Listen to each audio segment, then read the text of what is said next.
Hi Year 3, I hope you're all doing well and you had a lovely weekend. Now we are starting a brand new topic today in English and we are going to be having a look at persuasive letters. So we've done a little bit of letter writing before and we're now moving on to using persuasive letters to try and convince somebody to do something. Now, just like we do with every new non-fiction topic, we are going to spend the day having a look at the shape of the text. So really getting to understand why, how we lay out a text, what kind of things make up the letter, and then also being able to use those shapes when we start writing later on this week. So we want to persuade somebody to do something, and I'll let you know what we're going to be writing about later on this lesson. But first of all, we are going to have a look at the shape of the text. Now, each different part of our letter, we assign a shape to it to help us understand what is included in that section and really give us a good idea of how the letter will look. So we always start with an address for our letter. Now for this letter, we are only going to do our own address. So when you write to somebody, you write your address in the top right hand corner so that then when they want to write back to you, they know what your address is. And that starts off with a little picture of a house, nice and simple, and we start with our address. Once we've written our address, we then need to actually tell you who we are writing to. So we quite often start with some sort of dear. So we've got a nice waving face here, basically saying hello, but we're going to be doing it a little bit more formally rather than just writing hi Miss Smith or whatever we're going to say. We will put dear. So we've done our address, we've done our who we are writing to. We then need to say why we are writing to this person. And in this case, we are actually going to be responding to a letter. So one of the reasons why we're writing is to respond to that letter and to do some other things as well. So we've got why, so we've got a nice W and H to represent that why are you writing. So address, saying hello, why we're writing, and then what we want to do is we're going to acknowledge the fact that the person we are writing to is upset. So they are going to write us a letter first where they are telling us that we have done something that has upset them. So in our letter, we need to acknowledge that. We need to be actually like, yeah, okay, we agree with what you're saying, blah, blah, blah, blah, and then we're going to carry on. If you don't acknowledge why they are upset, they might not think that what you're proposing is good enough. So if we're trying to persuade them to do something, we want to actually say, yeah, we totally get why you're upset. This is how we're going to fix it. And that will make somebody feel so much better, and that will help them, help you convince them to do what you are suggesting. So once we've acknowledged that they're upset, we're also going to have a look at doing a positive action. So you've realised something that you've done is wrong, you've acknowledged that here, and then you're now going to do a positive action to show them how you are going to do something better now. So you're just kind of like making up for the thing that you have done wrong. So we're going to include that as well. So we have done the address, who we're writing to and why we're writing to them. Acknowledging they're upset and then saying how we're going to make it better. We then go and give them reassurance. We really lock in the fact that we are sorry and that everything is going to be okay, and we want to try and make them feel better.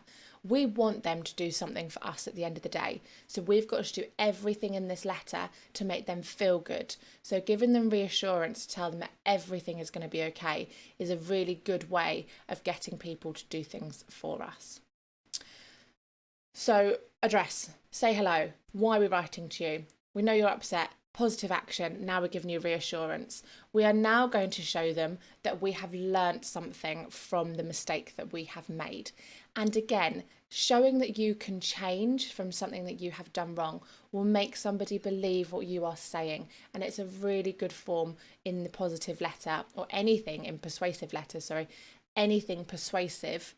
If we show them that we've learnt from our mistakes, then people will start to believe what you are saying. We're also going to say how we can fix this. We've said, yes, okay, we know that we did this wrong, we're going to do something better, everything's going to be okay, we're learning. What are we actually going to do to fix this situation?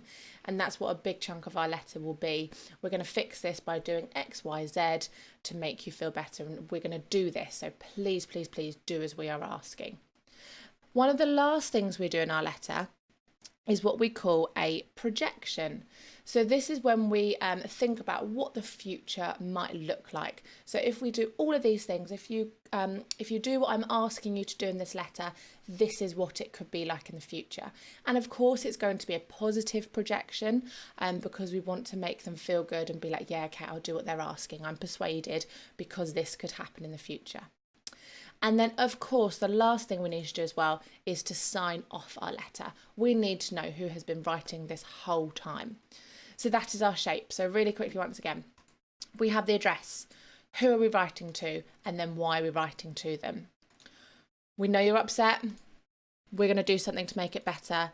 Everything is going to be okay. We're going to learn from our mistakes. This is how we're going to fix it. This is what the future is going to look like. This is who I am. So we've got 9 really key things there, really key shapes that we can use to then start writing our story. Okay, so I'm now going to show you a letter that follows the shape of this text. So it's not what we're going to be writing about, but it's a persuasive letter that uses all of these shapes to give us a really good idea. So, Sir T. Teacher, Ordinary Primary School, Learning Lane, Schoolsville. Dear terrific teacher, I was horrified to see how upset you became when I handed you my homework book this morning. I'm so sorry that this week's homework disappeared and for the state of my book, but would like to explain that none of this is my fault and you reconsider keeping me in at break time. To begin, I apologise for the blank pages where this week's homework should be. When a coven of witches landed in my garden last night, they must have accidentally vanished all my hard work. I'd invite my magic friends over to try some vanishing spells because Mum's got a huge problem with snails chomping on her garden plants. The hostiles now look like a pack of doilies. During this evening, my book must have fallen open and got caught in the path of the Smitherin snail spell. It was an unfortunate accident. I had to complete every single question and written out all of my spellings in my neatest handwriting. Equally, I'm terribly sorry about the damage to the pages, rips, creases and splatters of something that looked like jam. I was attacked by a ferocious bunch of bloodthirsty crocodiles on my way home from school last week and had to bat them away using my book. I think one of them threw a jam sandwich too. I think I scared them off, so please be satisfied that this kind of thing won't happen again. I'd appreciate that you were extremely displeased with my colouring of last week's Kings and Queens of England sheet. You're right, they probably wouldn't have had neon purple hair at the time, and giving Queen Victoria a lime green moustache isn't really being creative. Finally, I understand why you might think that I deserve to be kept in. These incidents do seem unbelievable. The vanishing spell which obliterated my work, the incident with the fierce jaw-snapping crocodiles, and the experimentation in my colouring. But I was just at the wrong place at the wrong time. Well, my homework book was. I would like to thank you for being such a devoted teacher and offering to give up your break time to watch over me while I complete the missing work. But clearly, you need your break time too.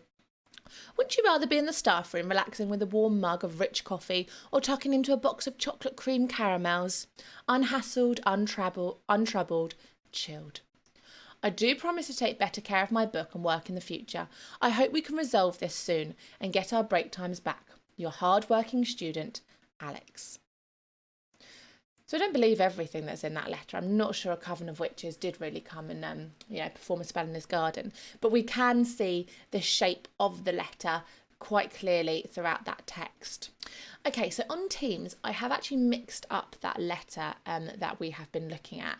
And we've got all the shapes there, and I'd like you to see if you can put the letter in order first of all, and then match up the shapes that we have been given. Now we do something really similar to this at school as well. I know I've had to go through those shapes really quickly, so if you need to go back and rewatch any parts of the video to help you, then please be my guest. So pause the video, print off that letter and sort it out if possible, or you can try and find another way to do it and then come back to me in just a sec. Okay, so this is now having a look at the same letter again, but with the shapes of our text. So we started off with our address up here. We've then got our dear whoever we are writing to. Why are we writing? Well, he was upset about, he was horrified to see how he was upset about his homework. We then talk about acknowledging the fact that they are a little bit upset. We've then got this positive action, okay? So he'd said that, I've completed every single question and written out all of my spellings. He did actually do those things. A little bit of reassurance. He just wanted to say, that don't worry, even though I was in this situation, everything is actually okay. I scared everything away. He then shows that he has done some learning, and he shows that actually, colouring those things in neon probably wasn't the best idea. I've learned from my mistakes. He talks about how he would like to fix things. He was in the wrong place at the wrong time. I understand that he needs to be kept in. His projection is really flattering as well to the teacher, being like, you need to do this, you need to have a break, this is what it could be like. You could be sitting in the staff room if you didn't give me my break detention, stuff like that. And then we sign off with a little note at the bottom being like, everything's gonna, please, everything, I will be better next time, who I am. So this is the shape of our text here. So hopefully you managed to find the same shape too. Okay, so that is the shape of the text that we are looking at this week. If you didn't get things in exactly the correct order, hopefully you just have an understanding of kind of like what is going to go with each shape, and then we can use this in our writing.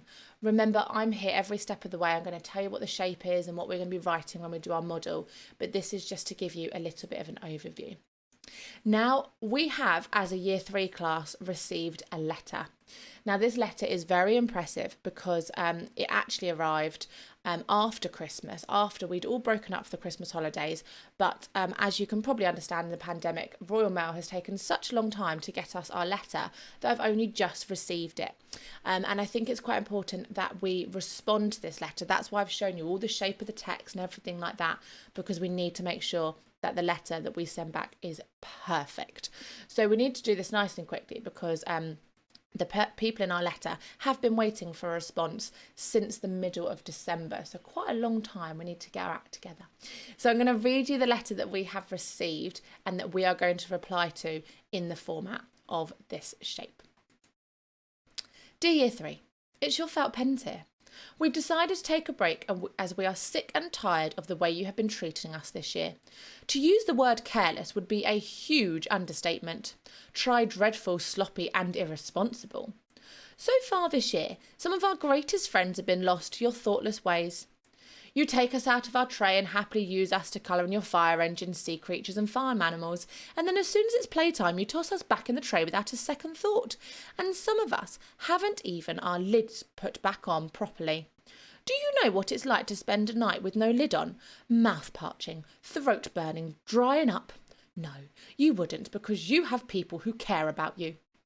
Then, when we begin to collapse by exhaustion and our colour has faded, chuck us in the bin without even saying goodbye, showing a complete lack of concern for our friendship. Last Friday, when you were late back from PE, you made us a slapdash job of putting us away that yellow, blue and orange, which is left without lids on all weekend, and by Monday their colour had gone.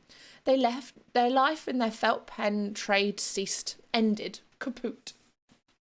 It's no coincidence that you've just been finishing your pictures of By the Sea. I know Orange is struggling a little bit because there was a lot of beach to colour, but he would have lasted the rest of the term if you hadn't been bothered to put his lid back on before hurling out the classroom at 3:30. He was a decent guy. Besides, why are you using fine tips to colour such large areas anyway? It just takes some thought. Another thing, some of the boys refuse to use some of the pink colours, always choosing blues, greens and browns. Boring. Don't you think your picture could do with a splash of magenta or a flick of pink? Hot pink and watermelon and fuchsia are sick of being knocked out of the trays in a scrabble for royal blue and midnight blue, spending the lesson being kicked around on the floor or stood on. But what infuriates us most is when you press on us too hard. Ow, ow, ow! Would you like to be tipped upside down and shoved into a piece of paper by your head? Yesterday, a child, who I won't name, was using purple when she got into an argument with another child, I also won't name, who wobbled the table and made us smudge. The girl got so mad when she was colouring the rainbow, so she squashed Purple's head into the page so hard that his head disappeared inside the pen. Squish. Yet Jet Black and Lime Green spent 4 hours last night pulling his head back out so he can see another page.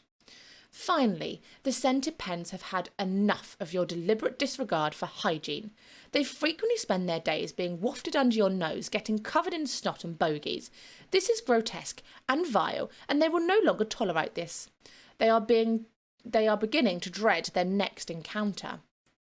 So it's with great regret that we leave your teacher, who's tried so hard to make you see the errors of your ways, we've heard her, and your classroom, but we no longer tolerate your lack of care for our well-being. We quit your sad and bedraggled felt pens. So as I said, we received this letter. I've only just got it in the post actually, but it was written to us in December. So we need to make sure that we're writing a letter back to the felt pens and show them the errors of our ways and all the things that we are going to do to correct it. Of course, using that shape that we have just looked at. So that is our shape of the text lesson for today. So apart from completing that shaping, restructuring there, that's all we need to do today. There's no quiz or assignment as such. It's just really getting to grips with that shape of the text. Tomorrow you have your spag lesson, and then on Wednesday we are going to start writing our letter to our felt tip pens to show them the errors of our ways. Have a lovely day, guys, and I'll see you very soon.